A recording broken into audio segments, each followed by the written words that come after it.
Hello everyone, welcome back to another IT sector video. बात करेंगे tariff related stocks. तो यहाँ पे टैरिफ की वजह से इस स्टॉक्स को काफ़ी झटका लग चुका है और आगे लग भी रहा है और लगने वाला भी है, मुझे ऐसा लग रहा है। तो चलिए सब कुछ बात करेंगे। नियोजन सॉफ्टवेयर टेक्नोलॉजी लिमिटेड फिलहाल वन डे के अंदर में 5.87% का यहाँ पे गिरावट हो रहा है। तो अभी जो 2 तारीख अभी टैरिफ न्यूज़ आया, तो ट्रम्प चाचा ने क्या किया, इंडिया के ऊपर 26 बताया था, लेकिन यार 27% यहाँ पे टैरिफ लगा चुके हैं। तो पहले तो भाई टैक्स नहीं था, तो अभी इंडिया का आईटी कंपनी यूएस में क्या है, सर्विसेज देता है। आप अगर देखेंगे इंडिया का आईटी कंपनी यूएस में मैक्सिमम एवरेज 50% सर्विसेज देता है। तो यहाँ पे समझेंगे इस कंपनी कितना परसेंट सर्विसेज यूएस में है। तो चलिए इस कंपनी के बारे में फाइनेंशियल फंडामेंटल सब कुछ बात करेंगे, क्या है इस कंपनी के क्वालिटी। तो वहाँ से प्रो एंड कॉन, यानी कि जो भी पॉजिटिव पॉइंट हो, नेगेटिव पॉइंट, सब कुछ देखेंगे। तो चलिए समझते हैं। आप अगर इन्वेस्टर है तो डेफिनेटली यहाँ से वैल्यू ऑफ कंटेंट सीख के जाएंगे। तो चलिए 5 दिन में यहाँ पे रिटर्न देखते हैं। 6% का negative return, 1 month 5% negative return something, 6 month 25% negative return. भाई गिरावट ही गिरावट है। Year to date 45% negative return. ओ हो वेरी मतलब हार्ड यार। 1 ईयर यहाँ पे रिटर्न एक मिनिमम रिटर्न है 16%, जैसे कि एक लार्ज कैप स्टॉक्स देता है। तो यहाँ पे 1 ईयर में चार्ट पैटर्न काफ़ी मुझे बेहतरीन दिखाई दे रहा है। एक चार्ट पैटर्न से पता चलता है कि भाई स्टॉक सब कुछ अच्छा चल रहा था। कहाँ से प्रॉब्लम हुआ, यहाँ से प्रॉब्लम हुआ। डेट समझते हैं, 15 जनवरी 2025 से यहाँ पे बैक टू बैक गिरावट हो रहा है। कितना परसेंट यहाँ पे गिरावट हुआ, 46% गिरावट हो गया। तो क्या ऐसा है जो 15 जनवरी से, यानी कि ये टैरिफ वाला न्यूज़ जब से आए, ट्रम्प चाचा जब से चुन के आए और जब से ये इलेक्शन में जीत गए, तो ये टैरिफ वाला वार पूरे दुनिया में फैला दिए। कुर्सी में बैठने से पहले टैरिफ का आतंक पूरे दुनिया में इतना ज़्यादा मचा दिए और इतना ज़्यादा दहशत फैला दिए, तो ऑलरेडी पहले से ही क्रैश होना स्टार्ट हो गया। आप यहाँ पे देखिए, जब यहाँ पे पहले से ही क्रैश हुआ है और वहाँ से धीरे धीरे धीरे धीरे करके नीचे आ रहा है। तो अभी इस स्टॉक्स का जो फिलहाल अभी शेयर प्राइस है, जो अभी फंडामेंटल जो कंडीशन है, तो कैसा और किस कंडीशन में और कितना गिरावट हो सकता है, तो चलिए यहाँ पे सब कुछ समझते हैं। तो इस कंपनी का सबसे बड़ा यहाँ पे प्रॉब्लम क्या है, आप अगर जियोग्राफिकल स्प्लिट देखेंगे, इंडिया के अंदर में 32% यहाँ से सेल्स होता है, यहाँ से रेवेन्यू जनरेट होता है, आप जैसे समझिए समझ लीजिए। और EMEA के अंदर में 35% और बाकी का USA 21%। तो यहाँ पे नेगेटिव न्यूज बन जाता है। तो भाई यहाँ पे जो इंडिया से सर्विसेज जो USA में जाता है, तो वहाँ पे हो जाता है मेगा। तो कहीं ऐसा ना हो कि USA कहीं अदर कोई कंट्री से आईटी सर्विसेज ले ना ले। तो यहाँ पे क्या होता है, इस कंपनी का ऐसे ईयर ऑन ईयर अभी सेल्स ग्रोथ देखेंगे, तो यहाँ पे क्या होगा, इस कंपनी का सेल्स यहाँ पे डाउन हो जाएगा और सेल्स डाउन होगा तो रेवेन्यू डाउन हो जाएगा, तो प्रॉफिट डाउन हो जाएगा, तो कंपनी को थोड़ा सा ठप लगेगा। तो यहाँ पे समझेंगे कि इंडिया के अलावा अदर कौन सा कंट्री है जो यहाँ से आईटी सर्विसेज ले लेंगे।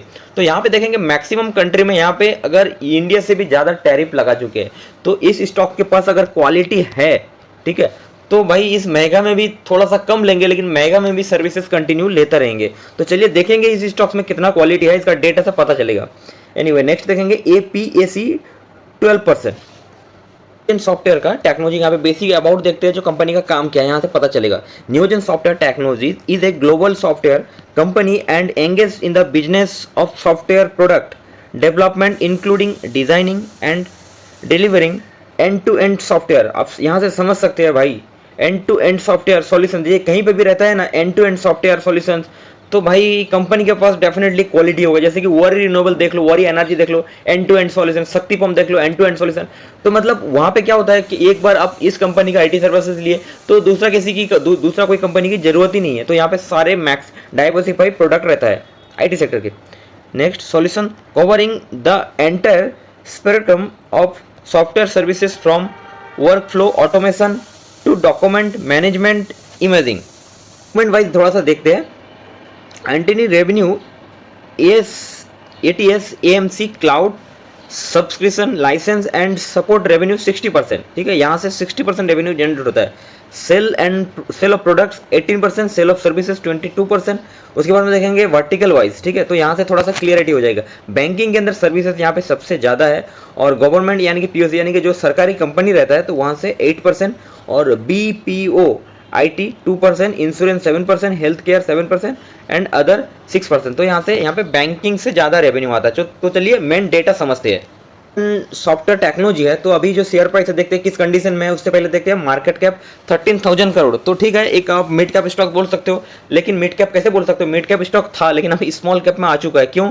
क्योंकि यार जो हाई प्राइस था ना, डाउन फ्रॉम 52 एक हाई प्राइस था, वहां से 48% यहाँ पे क्रैश हो चुका है। आप बोल सकते हो 50% क्रैश हो चुका है। जो शेयर प्राइस हाई गया था वहां से 50% क्रैश हो चुका है। तो अभी क्या इस स्टॉक में बाय करना मौका है या धोखा है? तो चलिए उसके पहले समझना पड़ेगा आपको। स्टॉक पी अभी कितना है? 44।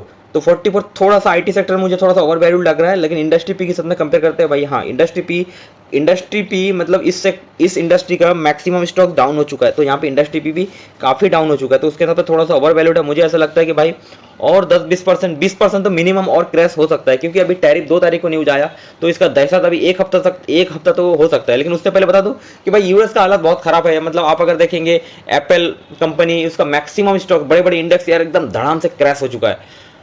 तो अभी क्या और कैसा रहेगा, कहीं ऐसा ना हो कि इंडिया के साथ में बातचीत करके थोड़ा सा जो अभी इंडिया में टैरिफ लगाए है वो थोड़ा सा कम कर दे, थोड़ा 20% कर दे, तो थोड़ा सा मज़ा आ जाए। लेकिन अभी देखेंगे कि फार्मा सेक्टर में अभी टैरिफ लगाए नहीं, तो क्या टैरिफ नहीं लगाने वाले हैं? भाई लगाने वाले हैं, वो बातचीत चल रहा है। और अभी और क्या इलेक्ट्रॉनिक सेक्टर में, आई मीन सेमीकंडक्टर सेक्टर में टैरिफ लगाए नहीं, तो भाई कहीं ऐसा ना हो जाए कि बहुत इससे भी ज़्यादा लगा दे या इससे भी कम लगा दे। तो आपको समझना पड़ेगा।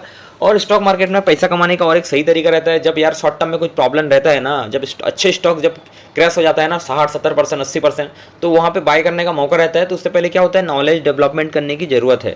तो चलिए समझते हैं इस कंपनी का और थोड़ा सा मैटर। यहाँ पे year on year sales growth देखते हैं 22%। तो भाई एक डिसेंट है, इतना भी ज़्यादा यहाँ पे हाई मतलब डिसेंट से हाई सेल ग्रोथ नहीं है। नेक्स्ट समझते हैं प्रॉफिट ग्रोथ 37%। तो चलिए ठीक है, प्रॉफिट ग्रोथ अच्छा है। और समझते हैं ऑपरेटिंग प्रॉफिट मार्जिन 25%, जो बहुत बेहतर है ऑपरेटिंग प्रॉफिट मार्जिन यहाँ पे जो है ईयर ऑन ईयर। नेक्स्ट समझते हैं operating profit margin latest quarter, जो अभी Q3 का रिजल्ट है। तो भाई Q3 का रिजल्ट ऑपरेटिंग प्रॉफिट मार्जिन मुझे काफ़ी बेहतर दिखाई दे रहा है। इसके वजह से इसका जो रिटर्न है ना, हमेशा ये अभी टैरिफ जब नहीं आया था ना, उससे पहले भाई हमेशा से बैक टू बैक अच्छा रिटर्न दे रहा था इस कंपनी। तो अभी क्या टैरिफ से इस स्टॉक्स इम्पैक्ट हो जाएगा? तो चलिए और थोड़ा सा डीप में समझेंगे। अभी जो प्रोमोटर होल्डिंग है 54%। चलो ठीक है, यहाँ से एक पॉजिटिव न्यूज़, मतलब पॉजिटिव सिग्नल दिखाई दे रहा है। मतलब यहाँ पे फंडामेंटल थोड़ा समझने की कोशिश कर रहे हैं। और प्रोमोटर होल्डिंग 54% है, तो भाई किसी भी टाइप का कोई प्लेज नहीं है। चलो और एक यहाँ पे पॉजिटिव पॉइंट है। और कंपनी का कर्जा देखते हैं 37 करोड़, तो कर्जा बहुत ही कम है। चलो अच्छा है। और कर्जा इक्विटी में देखते हैं बहुत ही कम है। यहाँ पे रिजर्व काफ़ी तगड़ा है, 1070 करोड़ है। तो कंपनी का रिजर्व, कंपनी को एक अच्छे कंपनी का निशानी पता चलता है कि भाई कर्जा कम है और रिजर्व काफ़ी तगड़ा है। नेक्स्ट समझते हैं आरओसी, रिटर्न कैपिटल इक्विटी 26 और रिटर्न ऑन इक्विटी 22, बहुत बेहतरीन है। और उसका आरएसआई भी काफ़ी नीचे आ चुका है। अगर यहाँ से मुझे ऐसा लगता है कि 25-30 आएगा, तो मैं थोड़ा सा रिस्क मैनेज करके डेफिनेटली मैं थोड़ा सा ऐड ऑन करना स्टार्ट करूंगा। लेकिन फिर भी मैं वेट एंड वॉच करूंगा, क्योंकि इस कंपनी में यार अगर टैरिफ थोड़ा सा बातचीत करके कम हो जाए ना, तो मुझे ऐसा लगता है कि भाई यहाँ से थोड़ा सा बाउंस बैक हो सकता है। बट उससे पहले देखते हैं यहाँ पे हाई प्राइस कब गया था, 1799, और लो प्राइस था 629। तो अभी किस कंडीशन में है? अभी थोड़ा सा मिडिल कंडीशन में है, क्योंकि 50% यहाँ पे क्रैश हो चुका है। शेयर होल्डिंग पैटर्न यहाँ पे थोड़ा सा समझते हैं। मार्च 2022 में प्रोमोटर का सबसे पहले यहाँ पे होल्डिंग देखते हैं। प्रोमोटर बहुत इंपॉर्टेंट रहता है। तो 2022 में 55% और अभी दिसंबर 2024 में 54%। तो ठीक है भाई, स्टेक मेंटेन करके रखा है, सेल इतना भी ज़्यादा नहीं किया है, ठीक है, कोई दिक्कत नहीं है। 51% अगर होता है तो किसी भी कंपनी में स्ट्रॉन्ग डिसीजन मेकिंग के लिए सही रहता है। नेक्स्ट समझते हैं एफआई यानी कि फॉरेन इन्वेस्टर। यार फॉरेन इन्वेस्टर होता ही बहुत स्मार्ट है। तो चलिए देखते हैं, मार्च 2022 में इस कंपनी में 15% 15.71% स्टेक होल्ड कर रहे थे। तो अभी कितना है भाई? अभी यहाँ पे स्टेक बढ़ा चुके हैं। प्रीवियस क्वार्टर में यहाँ पे कम था 19.97%। तो भाई स्टेक बढ़ा चुके हैं, आप देख सकते हैं क्लियरली।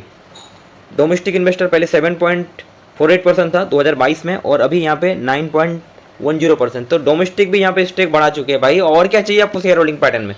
शेयर होल्डिंग पैटर्न में प्रोमोटर यहाँ पे स्टेक स्टेबिलिटी रखा है, 51% से ऊपर रखा है पहले से। और ऊपर से foreign investor and domestic investor दबा के माल यहाँ पे खरीद रहा है और ऐड ऑन कर रहा है।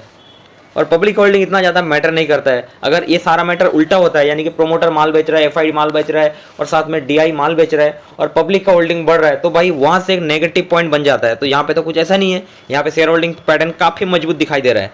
चलिए नेक्स्ट डेटा, इंपॉर्टेंट डेटा के बारे में समझते हैं। 2-3 साल का, 4 साल का।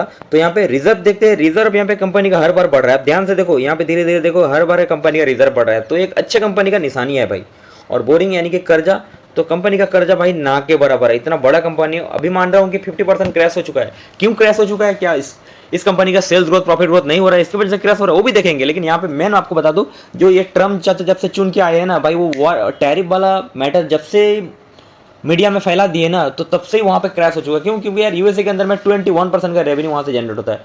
तो यहाँ पे पैनिक होके थोड़ा सा, और मुझे ऐसा लगता है कि भाई यहाँ पे ना रिटेलर ही पैनिक में आके सेल कर रहे हैं। मुझे foreign investor and domestic investor वहाँ पे तो ऐड ऑन कर रहे हैं। तो चलिए समझते हैं, आप पूरा वीडियो को एंड तक देखें, डेफिनेटली यहाँ से आप क्वालिटी कंटेंट लेके जाएंगे, सीख के जाएंगे आप अगर इन्वेस्टर है तो। समझते हैं यहाँ पे कैपेक्स, कंपनी का कैपेक्स यहाँ पे पहले कर रहा था, अभी यहाँ पे कैपेक्स नहीं हो रहा है। और टोटल एसिड, कंपनी का टोटल एसिड भी बढ़ रहा है भाई। आईटी सेक्टर के स्टॉक्स है भाई, इसका एसिड भी यहाँ पे बढ़ रहा है, तो मुझे काफी पॉजिटिव दिखाई दिया। Compounded sales growth 10 year 17%, 5 year 16%, 3 year 23% और टीटीएम यानी कि ट्रेलिंग 12 मंथ 22%। तो भाई यहाँ पे सेल्स ग्रोथ काफ़ी ज़बरदस्त है, मतलब एक डिसेंट है। अब एक अच्छा खासा एवरेज मेंटेन किया भाई। देखो आप अगर एक साल में 5 लाख कमा लेते हो, दूसरे साल में 10 लाख कमा लेते हो, तीसरे साल में कुछ पता नहीं, आप 10 साल में एवरेज देखो तो यार आपका एवरेज बहुत ही खराब है। तो भाई यहाँ पे इस कंपनी का एवरेज काफ़ी ज़बरदस्त निकाल के आ रहा है। मुझे है ना एवरेज देने वाले, मुझे जो एवरेज निकाल के देता है, मुझे वो कंपनी पसंद है। तो उसमें क्या होता है, शेयर प्राइस इतना वॉलिटिलिटी नहीं रहता है। ये आपको, अगर आप स्मार्ट इन्वेस्टर है, आप अगर देख रहे हैं तो आपको तो पता है। और आप अगर नए इन्वेस्टर है ना, तो भाई आपको ये चीज़ हमेशा ध्यान होना चाहिए। इसीलिए क्या होता है ना, जो स्टॉक मार्केट में जो बड़ा अमाउंट बल्क में इन्वेस्ट करते हैं ना, तो वो क्या होता है, स्टेबिलिटी कंपनी में पैसा डालना ज़्यादा पसंद करते हैं। पैसा कमाने से ज़्यादा पैसा कहाँ पे सेफ रहे और मिनिमम 15 to 20% धीरे धीरे रिटर्न देता रहे। तो ऐसे स्टॉक्स में बड़े बड़े इन्वेस्टर पैसा डालना ज़्यादा पसंद करते हैं। छोटा कंपनी क्या होता है, हो सकता है कि एक साल में यार 500% का रिटर्न दे दे, हो सकता है एक साल में 200% रिटर्न दे दे, फिर हो सकता है कि एक साल में यार 50%, 60%, 80% भी गिर जाए। तो इसके वजह से बड़े इन्वेस्टर ज़्यादा लार्ज कैप में और स्टेबिलिटी स्टॉक्स में डालना पसंद करते हैं। तो चलिए भाई, यहाँ पे अदर चीज़ें मैं ऐड कर दिया। कंपाउंडेड प्रॉफिट ग्रोथ देखते हैं, 10 ईयर 20%, 5 ईयर 20%, 3 ईयर 26% और ट्रेलिंग 12 मंथ 37%। तो यहाँ पे प्रॉफिट ग्रोथ भी काफ़ी सेल्स ग्रोथ के कंपेयर में प्रॉफिट ग्रोथ ज़्यादा अच्छा निकल के आ रहा है। देखिए मैनेजमेंट का कैसा क्वालिटी है, सेल्स ग्रोथ से प्रॉफिट ग्रोथ ज़्यादा निकल के आ रहा है। तो यहाँ पे अभी operating profit margin year on year and quarter on quarter चलिए समझते हैं, बहुत इंपॉर्टेंट होता है operating profit margin. Profit and loss में year on year sales growth देखेंगे, साथ में ऑपरेटिंग प्रॉफिट मार्जिन भी देखेंगे। तो बहुत इंपॉर्टेंट होता है कि आपको अगर किसी बैंक, कोई बैंक लोन देता है, तो भाई आपका 3 साल 5 साल का आपका इनकम चेक करता है, यानी कि आईटीआर फाइल वगैरह चेक करता है और उसके बेस पे ही लोन देता है, और वहाँ से औकात का पता लग जाता है भाई बैंक वाले को। तो चलिए यहाँ पे इसी स्टॉक्स के भाई औकात के बारे में पता करते हैं। तो 2013 में यहाँ पे मार्च टू मार्च 2013 में देखेंगे 190 करोड़ और मार्च 2024 में 1136 करोड़। तो भाई यहाँ पे सेल्स बढ़ रहा है, कोई दिक्कत नहीं है, सेल्स बढ़ रहा है, सेल जबरदस्त बढ़ रहा है। TTM trailing 12 month 1310 crore. और उसके बाद में ऑपरेटिंग प्रॉफिट मार्जिन यहाँ पे आ जाता है, जो मैं आपको बताया था 21% 2013 में और अभी 24% और ट्रेलिंग 12 मंथ 26%। अब यहाँ पे ध्यान से देखो थोड़ा बहुत बीच में अप डाउन हुआ है, लेकिन एक स्ट्रॉन्ग कंसिस्टेंसी कितना मेंटेन किया है। खाली बस यहाँ पे मार्च 2016 में 12% हुआ था। तो ऑपरेटिंग प्रॉफिट मार्जिन से मुझे कंपनी का यार स्ट्रांगनेस पता चलता है कि भाई कंपनी का क्वालिटी कैसा है। तो टैरिफ की वजह से गिर गया, अगर टैरिफ थोड़ा सा सेटलमेंट हो जाए या आने वाला दिनों में और थोड़ा सा गिरावट हो जाए, मान लीजिए 10-20%, 30% गिरावट हो जाए, और उसके बाद में टैरिफ बैरिफ सेटलमेंट हो जाता है, या फिर मार्केट इस कंपनी उसको ऑब्जर्व कर लेता है, कहीं और सेटिंग कर लेता है, और आने वाला next quarter 2-3 quarter back to back अच्छा रिजल्ट देता है, तो भाई वहाँ से धमाकेदार रिटर्न बन सकता है। नेट प्रॉफिट 36 करोड़ और 2024 में 237 करोड़। तो भाई यहाँ पे नेट प्रॉफिट भी बढ़ रहा है और ट्रेलिंग 12 मंथ 293 करोड़। तो यहाँ पे सेल्स ग्रोथ, प्रॉफिट ग्रोथ और ऑपरेटिंग प्रॉफिट के मामले में इस कंपनी काफ़ी बेहतर है। सेल का रिकमेंड कर रहा हूँ, ठीक है ना। आप आपकी मर्जी से कीजिएगा, ठीक है ना। वीडियो को पूरा एंड तक देखिए, उसके बाद में डिसाइड कीजिएगा। ये अभी देखते हैं quarterly sales growth, profit growth और यहाँ से operating profit margin, net profit देखेंगे। भाई थोड़ा सा बोरिंग लगता है, लेकिन यार ये सारी चीज़ें बहुत ही इंपॉर्टेंट हो जाता है। आपके कंपनी में अगर पैसा है, आप अगर दोबारा इस कंपनी में पैसा एड ऑन करना चाहते हैं, तो यार आपको समझना ही पड़ेगा। सेल्स ग्रोथ देखते हैं फटाफट, ज़्यादा टाइम वेस्ट नहीं करूँगा। सेल्स ग्रोथ 186 करोड़ और सितंबर 2024 में 331 करोड़। तो यहाँ पे सेल्स क्वार्टर ऑन क्वार्टर भी यहाँ पे बढ़ रहा है, कोई दिक्कत नहीं। ऑपरेटिंग प्रॉफिट मार्जिन और 30% और यहाँ पे भी यार 23%। तो पहले से थोड़ा सा यहाँ पे डिप हुआ है, मैं मान रहा हूँ, लेकिन अभी दिसंबर 2024 में देखो यहाँ पे क्या है, 30% मेंटेन कर लिया। तो भाई यहाँ से पता चलता है कि भाई ऑपरेटिंग प्रॉफिट मार्जिन कंपनी हमेशा मेंटेन कर रहा है। अदर इनकम, तो अदर इनकम भाई इतना ज़्यादा नहीं है, थोड़ा बहुत है यहाँ पे। और इंटरेस्ट, कंपनी का कर्जा ही नहीं है, तो इंटरेस्ट इतना कहाँ से आएगा। नेट प्रॉफिट 46 करोड़ और अभी दिसंबर 2024 में 84 करोड़। तो यहाँ पे नेट प्रॉफिट बढ़ रहा है, लेकिन इतना भी ज़्यादा कि ऐसा नहीं कि बहुत ज़्यादा डबल हो गया है 2021 से। तो धीरे धीरे कंसिस्टेंसी दिखाई दे रहा है, मतलब लॉस में नहीं जा रहा है, तो सामने वाले को, क्लाइंट को लूट नहीं रहा है, धीरे धीरे प्रॉफिट कमा रहा है। और ईपीएस अर्निंग पर शेयर पहले 3 रुपीज़ 26 हुआ करता था और अभी 5 रुपीज़ 97। तो कंपनी, इससे पता चलता है कि भाई क्लाइंट का ध्यान रख रहा है, ऑपरेटिंग प्रॉफिट मार्जिन थोड़ा सा अच्छा रखा है, लेकिन प्रॉफिट धीरे धीरे कमा रहा है। तो चलिए, इस कंपनी के बारे में सब कुछ बताया, और इससे ज़्यादा और भी कई सारी चीज़ें होता है। तो आपको, अगर आप तो इतना में यार बोरिंग हो जाते हैं, वीडियो पूरा वॉच नहीं करते हैं। Thank you so much watching this video. और आप कुछ सजेस्ट देना चाहते हैं मुझे तो कमेंट्स करके बताइए, और आप कुछ सवाल क्वेश्चन करना चाहते हैं तो आप कमेंट्स कीजिए यार, मैं सारे कमेंट्स रीड करता हूं, और जितना मुझे सही लगेगा मैं उतना रिप्लाई भी करूंगा। Thank you so much watching this video. Buy sell का कोई रिकमेंडेशन नहीं है, किसी का अंधभक्त मत बनिए, आपके खुद के माइंड चलना चाहिए, और सुनो सबका, करो खुद का। Thank you, good bye.